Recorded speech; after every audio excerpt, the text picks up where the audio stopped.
L'humiliation publique a un goût de cendre. Marine Dupont sentit son cœur se figer lorsque Renaud Delcourt brandit le portefeuille en cuir devant toute la salle du restaurant Le Soleil des Acacias. Les clients levèrent les yeux de leurs assiettes, les serveurs figèrent leurs gestes. Vous avez ouvert ce portefeuille, mademoiselle Dupont? La voix du gérant résonnait comme un verdict. Marine serra les poings le long de son tablier noir. J'ai vérifié le nom du propriétaire pour le lui rendre, monsieur. Vérifié? Renaud sourit, cruel. Ou compter? Brigitte, sa collègue, croisa les bras près du bar, un sourire satisfait aux lèvres. Depuis des mois, elle jalousait les pourboires généreux que Marine recevait. Aujourd'hui, elle avait enfin trouvé son arme. Il y avait 500 dollars à l'intérieur, poursuivit Renaud. De l'argent que vous auriez pu facilement glisser dans votre poche. Marine sentit ses joues se brûler. Autour d'elle, les regards des clients pesaient comme des pierres. Elle voulut parler, mais sa gorge était nouée. Je n'ai rien pris. Le fait est que vous avez ouvert ce portefeuille sans autorisation. Renaud haussa le ton. Votre contrat est rompu. Quittez cet établissement immédiatement. Le silence qui suivit était assourdissant. Marine retira son tablier d'un geste tremblant. Personne ne prit sa défense. Personne ne bougea, sauf un homme. Près de l'accueil, un investisseur aux cheveux grisonnants observait la scène avec une intensité troublante. Auguste Ferrand ne détachait pas son regard de Marine. Il avait laissé ce portefeuille sur la table 1 heure plus tôt. Il avait vu cette jeune femme le ramasser avec précaution. Il avait tout vu, et ce qu'il voyait maintenant, c'était une injustice. Auguste s'avança lentement, sa présence imposante coupant le brouhaha naissant. « Ce portefeuille m'appartient. » Renaud se retourna brusquement, son assurance vacillant. « Monsieur Ferrand, je ne savais pas que vous étiez encore ici. » Visiblement, Auguste posa son regard froid sur le gérant. « Appelez Charles et Livia, immédiatement. » Marine leva les yeux vers cet inconnu qui venait de briser le silence. Leurs regards se croisèrent pour la première fois. Elle ne savait pas encore que cet instant allait tout changer. Les propriétaires arrivèrent 15 minutes plus tard, le visage pâle. Charles et Livia connaissaient Auguste Ferrand. Il était leur principal investisseur, l'homme qui avait sauvé le Soleil des Acacias de la faillite 3 ans auparavant. Sa voix avait du poids, son silence encore plus. « Monsieur Ferrand, nous sommes désolés de ce malentendu, » commença Charles, les mains jointes. Un malentendu? Auguste ne haussa pas le ton, mais chaque mot tombait comme un coup près.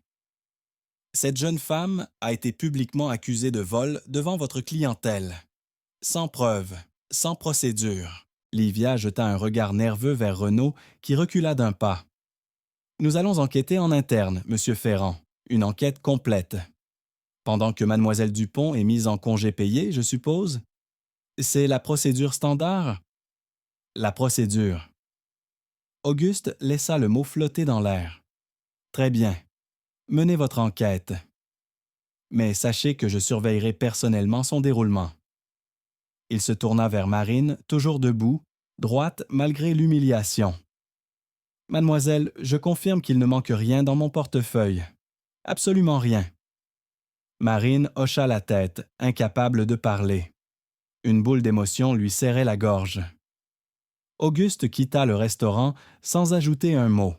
Isadora, son assistante, l'attendait dans la voiture. « Monsieur, votre femme… » Le visage d'Auguste se durcit. « Quoi? » « Madame Thérèse a fait un malaise. Elle est à l'hôpital. » Auguste ferma les yeux 1 seconde. Puis il monta dans la voiture. Pendant ce temps, Marine rentra chez elle, les jambes tremblantes. L'appartement était petit, modeste, mais propre. Hélène, sa mère, l'attendait dans le fauteuil près de la fenêtre, une couverture sur les genoux. « Ma chérie. » Marine s'effondra dans ses bras. Les larmes qu'elle avait retenues toute la soirée jaillirent enfin. Ils m'ont renvoyé, maman, devant tout le monde. Hélène caressa doucement les cheveux de sa fille. Ton père a vécu la même chose. Marine releva la tête. Papa? Il a dénoncé un détournement dans son entreprise. Il a tout perdu. Son emploi, ses amis, sa réputation. Hélène sourit doucement. Mais il a gardé son intégrité. Et c'est ce que tu as fait aussi. Marine essuya ses larmes. Elle pensa à cet homme, aux cheveux gris. Auguste Ferrand. L'aube se levait à peine lorsque Priscille frappa à la porte. Marine ouvrit, surprise de voir sa collègue si tôt. Priscille avait les yeux rouges, les traits tirés. « Je suis désolée. » Marine fronça les sourcils. « Pourquoi? »« Renaud m'a fait venir hier soir. Il m'a demandé si tu avais des problèmes d'argent. Si tu semblais désespérée. » Priscille baissa la tête. « J'ai 2 enfants, Marine. Je ne peux pas perdre mon travail. » Alors j'ai dit que tu avais mentionné des factures médicales pour ta mère. Le silence s'étira entre elles. Marine aurait pu crier. Mais elle voyait la détresse dans les yeux de Priscille. « Tu as fait ce que tu devais faire? » « Non. » Priscille secoua la tête. « J'ai menti. Et maintenant, l'enquête est biaisée. » Marine posa une main sur son épaule. « Ce n'est pas ta faute, c'est la sienne. » Priscille repartit, accablée de honte. Hélène observait sa fille depuis le couloir. « Tu es plus forte que tu ne le crois. »« Je ne me sens pas forte, maman. Je me sens trahie. »« Parce que tu es honnête. » Hélène s'approcha. « Mais cet homme, Auguste, Ferrand, il a vu quelque chose en toi. Fais-lui confiance. » À l'hôpital, Auguste veillait au chevet de Thérèse. Sa femme dormait, les moniteurs émettant des bips réguliers. Isadora entra discrètement. « Monsieur, j'ai les dossiers du restaurant. » Auguste leva les yeux. « Tout? »« Ouais, y compris les enregistrements du système de secours. » Auguste se redressa. Ce système, il l'avait installé lui-même sans en informer Charles et Livia. Une sécurité supplémentaire en cas de problème. Et aujourd'hui, ce problème portait un nom, Renaud Delcourt. « Montrez-moi. » Isadora ouvrit son ordinateur portable. Les images défilèrent. 18 fois, Renaud avait détourné de l'argent du fonds collectif de pourboire. 12 000 $ au total, sur 6 mois. Auguste serra les poings. Préparez un dossier complet. Mais ne le divulguez pas encore. Pourquoi attendre? Parce que si nous l'accusons maintenant, il aura le temps de riposter. Et le restaurant pourrait fermer, pénalisant des innocents. Auguste referma l'ordinateur. Nous devons être stratégiques. Il pensa à Marine, à son regard blessé. Elle méritait justice, mais aussi protection. Et Auguste allait s'assurer qu'elle obtienne les deux. 3 jours plus tard, Auguste retrouva Marine dans un petit café près de chez elle. Elle était assise près de la fenêtre, une tasse de thé refroidissant entre ses mains. Lorsqu'elle le vit entrer, elle se redressa, surprise. « Monsieur Ferrand? »« Auguste. » Il s'assit en face d'elle. « Appelez-moi Auguste. » Marine ne savait pas quoi dire. Cet homme, avec son costume impeccable et son regard perçant, semblait venir d'un autre monde. « Pourquoi êtes-vous ici? »« Parce que vous méritez de savoir la vérité. » Auguste posa une tablette sur la table. « Je suis l'investisseur principal du Soleil des Acacias. J'ai accès à tous les registres, à tous les systèmes. » Marine écarquilla les yeux. « Vous êtes leur patron? Leur partenaire. » Auguste corrigea doucement. « Et ce que j'ai découvert est troublant. » Il lui montra les enregistrements. 18 détournements. 12 000 $. Marine porta une main à sa bouche. « Renaud? Il vole le personnel? » Depuis 6 mois. Auguste referma la tablette. « Mais ce n'est pas tout.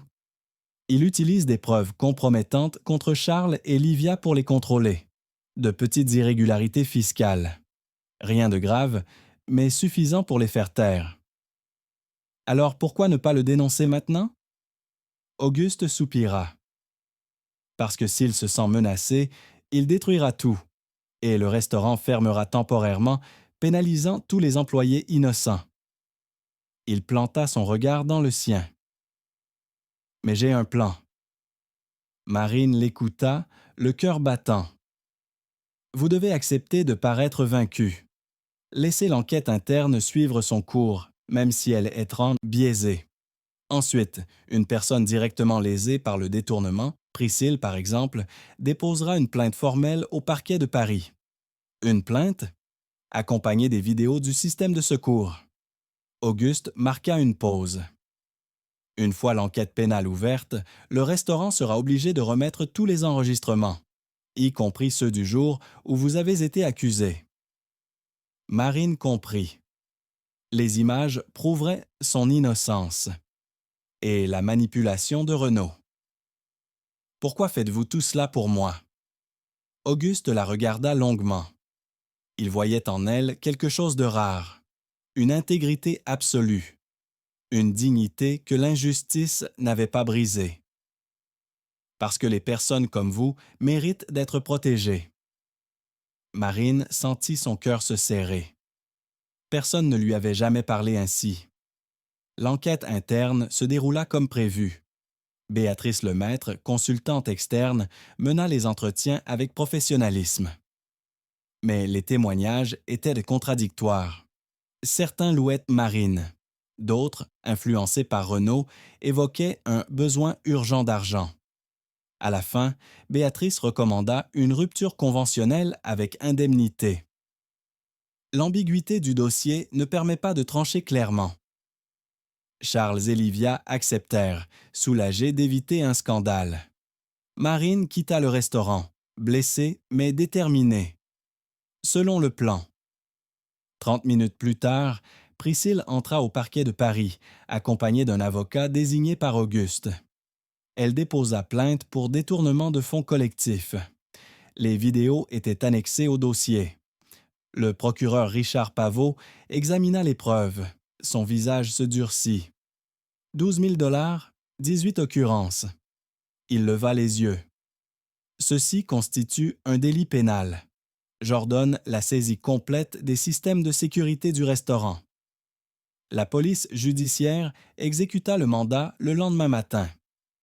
Les techniciens récupérèrent les enregistrements, y compris ceux du système de secours. Les images étaient sans équivoque. Marine, ouvrant le portefeuille 4 secondes. Vérifiant le nom. Refermant l'objet. Et Renaud, quelques minutes plus tard, effaçant les enregistrements du système principal. Obstruction à la justice. Renaud fut convoqué pour interrogatoire. Il arriva, confiant, certain que ses manipulations avaient fonctionné. Mais lorsque le procureur lui montra les vidéos, son visage se décomposa. Comment? Système de secours, monsieur Delcourt. Pavot referma le dossier. Vous êtes mis en examen pour détournement de fonds et obstruction à la justice. Renaud comprit qu'il avait perdu. Pendant ce temps, Auguste appela Charles et Livia. Vous avez une décision à prendre. Soit vous reconnaissez votre faute morale et réparez l'injustice envers Marine. Soit je retire mon investissement et vous expliquez à vos employés pourquoi le soleil des acacias ferme définitivement. Le silence au bout du fil était éloquent. Nous allons la rappeler. Avec des excuses publiques, une compensation et des garanties. Auguste ne laissait aucune place à la négociation. Sinon, je m'assure que toute la presse connaisse cette histoire. Charles et Livia capitulèrent. Le lendemain, ils se présentèrent chez Marine. Elle ouvrit la porte, surprise de les voir tous les deux, le visage grave. Mademoiselle Dupont, nous vous devons des excuses. Marine les laissa entrer, Hélène observant depuis le canapé. Charles et Livia se tenaient debout, mal à l'aise. L'appartement modeste les ramenait à une réalité qu'ils avaient toujours ignorée. Nous avons fait une erreur. Livia parla d'une voix tremblante. Nous aurions dû défendre l'intégrité avant la commodité. Nous avons toléré les abus de Renaud parce que nous avions peur de ce qu'il savait sur nous. Marine croisa les bras. Et maintenant, vous venez parce qu'Auguste Ferrand vous y oblige. Charles hocha la tête, honteux. Oui, mais cela ne rend pas nos excuses moins sincères. Marine les regarda longuement. Elle aurait pu les rejeter, les humilier comme elle avait été humiliée. Mais ce n'était pas son style. Que proposez-vous? Votre réintégration immédiate, une compensation équivalente à 6 mois de salaire et une promotion au poste de responsable du service client avec participation au fonds de pourboire des cadres. Marine réfléchit, puis elle posa ses conditions. J'accepte, à 3 conditions. Charles et Livia échangèrent un regard nerveux. Lesquels? Premièrement, Priscille est promue chef d'équipe. Elle a eu le courage de déposer plainte malgré sa peur. Marine marqua une pause. Deuxièmement, vous mettez en place une véritable politique de ressources humaines, avec des canaux de signalement anonymes, une protection contre les représailles et des audits externes réguliers. Livia acquiesça rapidement. Et la troisième condition? Une partie de mon indemnité sera allouée à un fonds médical pour le personnel. Marine pensa à sa mère, aux factures qu'elle payait chaque mois. Personne ne doit choisir entre dignité et soins. Charles et Livia acceptèrent toutes les conditions. Lorsqu'ils partirent, Hélène serra la main de sa fille. « Ton père serait fier de toi. » Marine sourit, les larmes aux yeux. Quelques jours plus tard, Auguste l'invita à l'hôpital. Thérèse était en convalescence, assise dans son lit, le visage fatigué mais serein. « Marine, je vous présente mon épouse, Thérèse. » Marine s'avança timidement. Cette femme élégante, aux cheveux blancs, la regardait avec une douceur inattendue. « Auguste m'a tout raconté. » Thérèse tendit la main. « Vous lui avez rappelé pourquoi l'intégrité compte? » Marine prit sa main, émue. « J'ai simplement fait ce qui me semblait juste. Ce qui est rare. » Thérèse sourit. « J'ai vécu une injustice similaire il y a 40 ans. J'ai été accusée de négligence dans un hôpital où je travaillais comme infirmière. On m'a renvoyée sans enquête. » Marine écarquilla les yeux.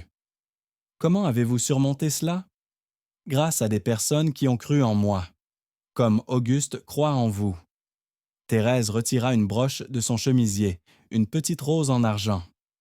Cette broche appartenait à ma mère. Elle me l'a donnée le jour où j'ai été réhabilitée. Elle la tendit à Marine. Aujourd'hui, je vous la donne. Marine secoua la tête. Je ne peux pas accepter. Si. Thérèse referma les doigts de Marine sur la broche. L'intégrité se transmet. Auguste observait la scène, le cœur serré. Il voyait quelque chose naître entre ces deux femmes. Un lien qui dépassait les mots. Et pour la première fois depuis longtemps, il sentit quelque chose remuer en lui, quelque chose qu'il avait cru éteint. Les semaines suivantes transformèrent le soleil des acacias. Sans Renaud, le climat de peur disparut. Les employés osaient parler, rire, proposer des idées. Marine, désormais responsable du service client, mit en place un programme de formation gratuit, des modules sur le service, le leadership, la gestion. Hugo, Dubar, s'inscrivit le premier, puis Mathieu et Camille, 2 jeunes serveurs. Priscille, devenue chef d'équipe, supervisa les formations avec enthousiasme. Auguste passait régulièrement au restaurant, officiellement pour vérifier les comptes, officieusement pour voir Marine. Elle ne le savait pas, mais il observait la façon dont elle encourageait les autres, dont elle transformait les échecs en apprentissage. Un soir, après le service, il la trouva seule dans la salle, rangeant les dernières tables. « Vous travaillez trop? » Marine sursauta, puis sourit. Dit l'homme qui passe 18 heures par jour à investir. Auguste rit doucement. Un son rare. Touché. Il s'approcha. Vous avez changé cet endroit. Non. Marine secoua la tête. Vous l'avez fait. Sans vous, je serais encore perçue comme une voleuse. Vous n'avez jamais été une voleuse. Auguste planta son regard dans le sien. Vous êtes la personne la plus honnête que j'ai jamais rencontrée. Le silence s'étira entre eux. Un silence chargé d'émotions non dites. Marine détourna les yeux, troublée. Pourquoi faites-vous tout cela? Parce que... Auguste hésita. Parce que vous me rappelez ce que j'ai oublié. Quoi? Que l'argent ne fait pas tout, que l'intégrité vaut plus que le pouvoir. Il marqua une pause. Que certaines personnes méritent qu'on se batte pour elles. Marine sentit son cœur s'emballer. Elle voyait quelque chose dans les yeux d'Auguste, quelque chose qu'elle n'osait pas nommer. Auguste. Je sais. Il recula d'un pas. Je sais que je n'ai pas le droit. Vous êtes jeune. J'ai 20 ans de plus que vous. Ma femme se remet à peine d'un malaise. Alors pourquoi me dire tout cela? Parce que je ne peux plus faire semblant. Auguste passa une main dans ses cheveux gris. Depuis le jour où je vous ai vu, humilié devant toute cette salle, quelque chose s'est brisé en moi. Et quelque chose d'autre s'est réveillé. Marine sentit les larmes monter. Je ne sais pas quoi faire de ce que vous me dites. Vous n'avez rien à faire. Auguste sourit tristement. Je voulais juste que vous sachiez, que vous compreniez pourquoi j'ai tant insisté, pourquoi je ne pouvais pas laisser cette injustice impunie. Il quitta le restaurant sans ajouter un mot. Marine resta seule, le cœur en miettes. Les jours suivants furent étranges. Auguste ne revint pas au restaurant. Marine se concentra sur son travail, mais ses pensées revenaient constamment vers lui. Hélène remarqua le changement. « Tu penses à lui. » Marine soupira. « Je ne devrais pas. » Pourquoi? Parce que c'est compliqué, parce qu'il est marié, parce que... Elle s'interrompit. Parce que je ne sais pas ce que je ressens. Hélène s'approcha de sa fille. Tu sais exactement ce que tu ressens. Tu as juste peur de l'admettre. Marine ferma les yeux. Elle repensa à leur conversation, à la façon dont Auguste la regardait, à la chaleur qu'elle ressentait en sa présence. Je ne peux pas être amoureuse de lui. L'amour ne demande pas la permission. Hélène sourit doucement. Mais il mérite l'honnêteté. Marine réfléchit longuement. Puis elle prit une décision. Elle appela Auguste. Nous devons parler. Ils se retrouvèrent dans le même café où tout avait commencé. Auguste avait les traits tirés, comme s'il n'avait pas dormi depuis des jours.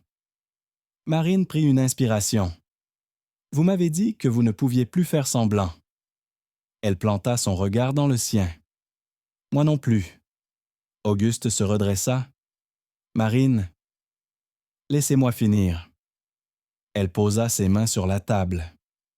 Je ne sais pas ce qui se passe entre nous. Je ne sais pas si c'est de la gratitude, de l'admiration ou autre chose. Mais je sais que je pense à vous constamment. Que votre absence me pèse. Que je me sens vivante quand vous êtes près de moi. Auguste ferma les yeux, bouleversé.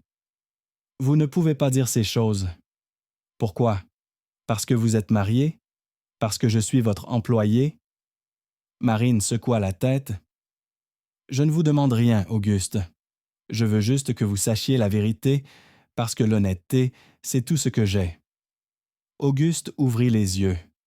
Des larmes brillaient dans son regard. Thérèse sait. Marine écarquilla les yeux. Quoi? Elle a vu comment je vous regardais. Elle m'a demandé qui vous étiez vraiment. Auguste prit une inspiration tremblante. Et je lui ai dit la vérité, que vous aviez réveillé quelque chose en moi que je croyais mort. Qu'a-t-elle dit? Auguste sourit tristement. Que l'amour ne se contrôle pas, mais que les actions, si. Marine comprit. Thérèse ne les condamnait pas.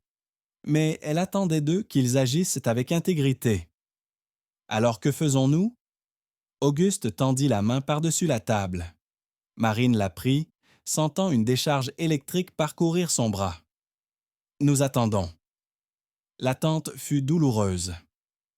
Pendant 3 mois, Auguste et Marine se virent uniquement dans un cadre professionnel.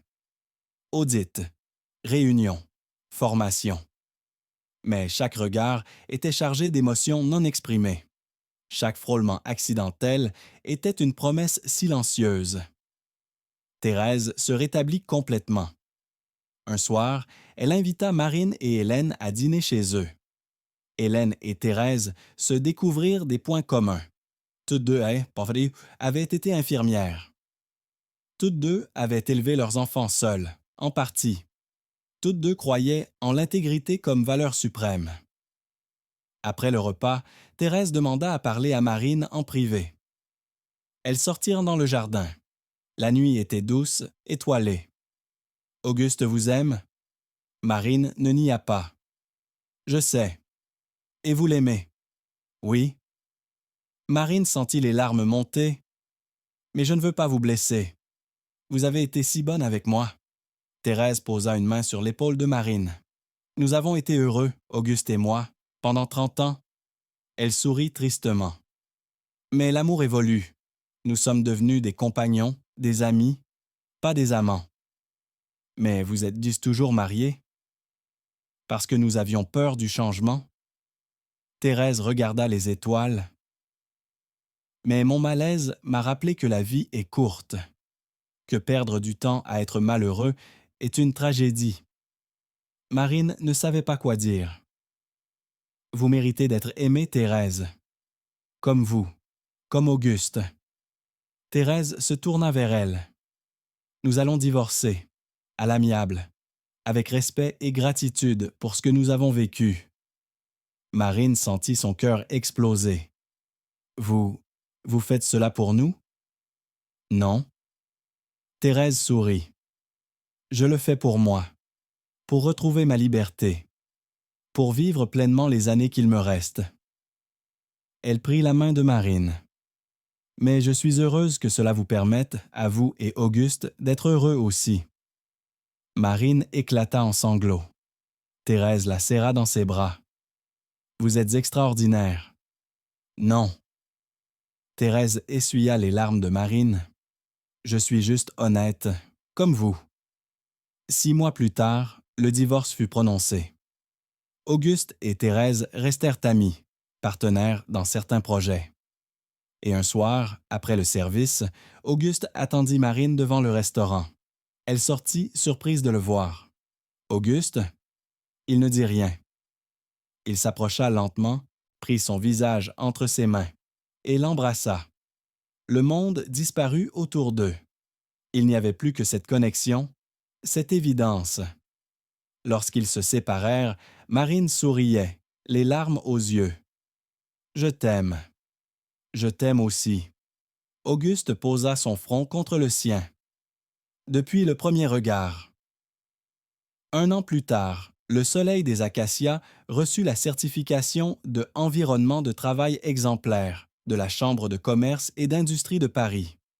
Marine, promue directrice des ressources humaines, avait transformé le restaurant en modèle d'équité et de respect. Auguste et Thérèse créèrent ensemble le Fonds Marine Dupont pour l'intégrité au travail, destiné à soutenir les travailleurs du secteur des services victimes d'injustice. Priscille en devint la première administratrice. Un matin, Marine reçut une lettre. L'expéditeur, Renaud Delcourt, prison de Fresnes.